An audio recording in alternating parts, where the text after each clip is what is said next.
botanical garden, be. Tapos bago umalis, naaya ko yung kapatid kong mag-TikTok. Kasi sabi ko, pag di siya sumayaw, di ako magluluto ng food.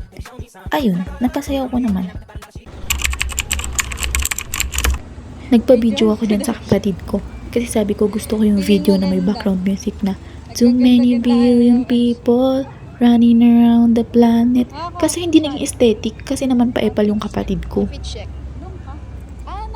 Oh, tapos papa-video din pala siya. Isa rin eh. Pa-main character.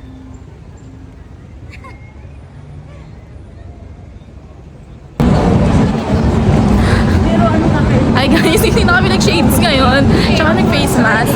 Sa mga gusto magpa-picture. Photo booth pala. Kami pala yung tourist attraction dito. No? Para kita yung yung store, yung street. Kakainis po yung videographer ko. Ano ko na to, tatanggalin ko na to.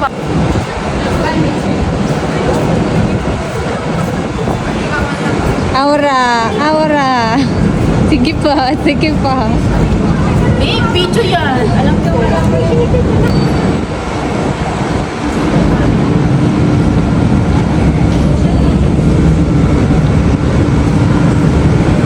Hi guys, nandito kami ngayon sa Botanical Garden para magpaka-main character. Yun lang. Kasi ano to required to pagkapunta dito, diba?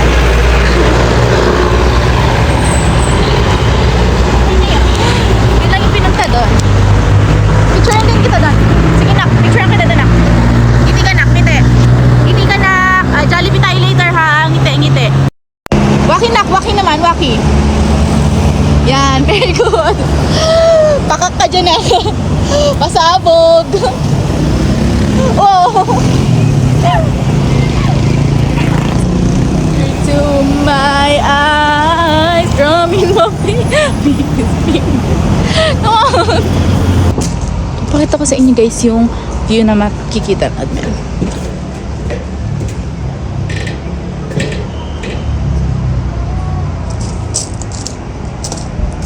Pero ang pinakamagandang view sa lahat ay ayun. Charing! Tsaka to. Hoy! Saan mo to? Susumbong kita kay mama.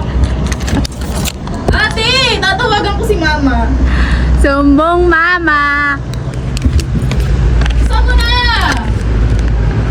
Sisirain ko to. Tatawagan ka. Ba't di ba binuksan eh?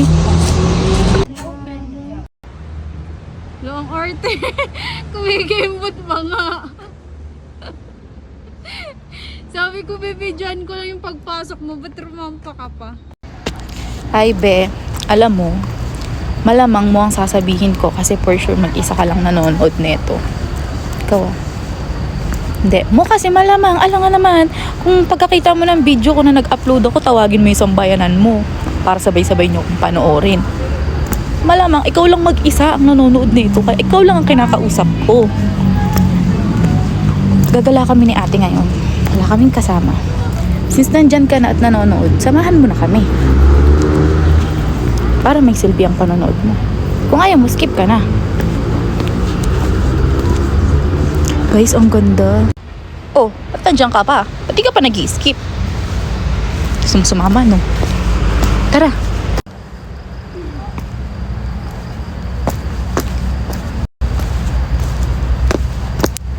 Pagod na siya.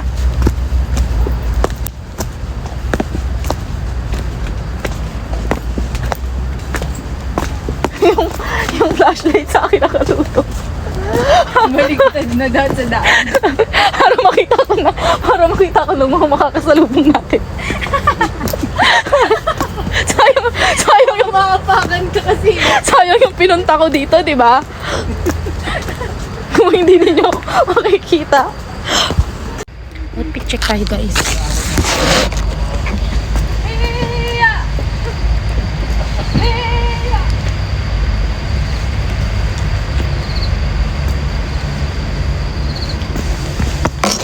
Minamadali kasi ako ni ate kanina eh. Yan tuloy, nakalimutan kong magsuot ng pambaba. Eh, dito pala. Naliligaw na naman ako. Kakapaming character ko dito na tila ba parang kala mo lokal ako dito. Yan, naiwan na ako ng kasama ko. Naliligaw na ata ako eh. Saan na sila? Paming character kasi. Lamig. Napakapiling lokal kasi tayo dito eh. Kunwari sanay sa lamig eh. Guys, ang ganda oh.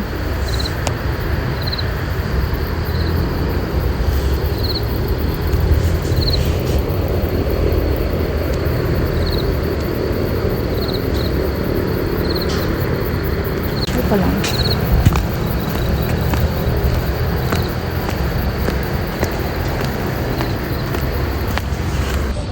Para magkarni ba sa gabi?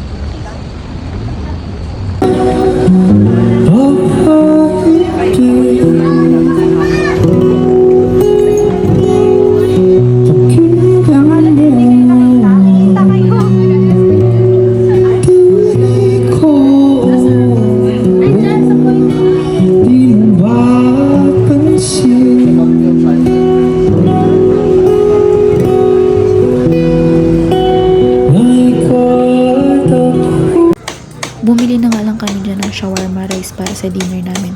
Tapos kung makita niyo yung kamay sa gilid, kamay ko yan. Nagpapainit ako. Mainit kasi yung surface ng lutuan ng shawarma. Giniginang na ako. Pauwi na nga kami niyan. 8 PM pa lang ata yan or magna 9. Kasi dito sa Baguio, pag 10 PM na, wala nang jeep, pero taxi na lang. Which is mahal. Kaya mahal gabihin dito, kaya maaga ka talang uuwi. Dahil nga kulang sa akin yung shawarma rice kasi gutom na gutom talaga ako that day. So nagsaing pa ako dyan and then nagluto ng tosino. Pandagdag ng dinner namin. Tatakamin lang ulit kita be. Ayan nga pala yung food ng sibang babaeng ito. By the way, you should try the shawarma rice here in Baguio. Ang sarap talaga. Tapos 60 pesos lang siya. Solve ka na sa 60 pesos. Ay hindi pala, depende pala yan kung gaano kakalakas kumain. Kasi ako nagdagdag pa ng tosino eh. Yun lang. Bye-bye. Salamat sa pagsama. Mwah.